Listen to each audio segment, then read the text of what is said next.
বিশ্ব ইজতেমা ময়দান দখলকে কেন্দ্র করে তাবলিগ জামাতের জুবায়ের ও সাতপন্থীদের মধ্যে রক্তক্ষয়ী সংঘর্ষের ঘটনা ঘটেছে। এতে উভয় পক্ষের ৩ জন নিহত ও প্রায় শতাধিক মুসল্লি আহত হয়েছেন। এ ঘটনায় উত্তরা ও তুরাগ এলাকায় অনির্দিষ্টকালের জন্য সভা সমাবেশ নিষিদ্ধ করেছে পুলিশ।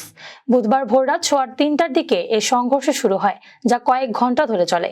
স্থানীয় সূত্রে জানা গেছে, বিশ্ব ইজতেমার আগে 20 ডিসেম্বর থেকে 5 দিনের জন্য জোর ইজতেমা করার জন্য সাতপন্থী মুসল্লিরা ইজতেমা ময়দানে প্রবেশের চেষ্টা করছিলেন। আর সাতপন্থীরা যেন ইজতেমা ময়দানে প্রবেশ করতে না পারেন, সেজন্য আগে থেকেই ময়দানে অবস্থান করছিলেন জুবায়েরপন্থীরা।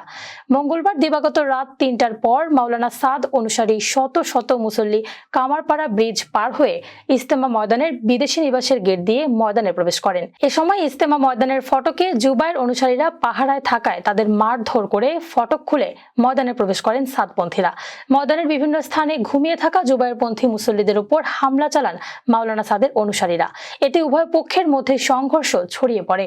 এদিকে সংঘর্ষের পর দুই পক্ষের মুরব্বিদের নিয়ে বৈঠক করেছে সরকারের 5 জন উপদেষ্টা। বৈঠকে মাওলানা সাদ অনুসারীরা টঙ্গীর তুরাগ তীরে বিশ্ব ইজতেমা ময়দান ছাড়ার সিদ্ধান্ত নিয়েছেন।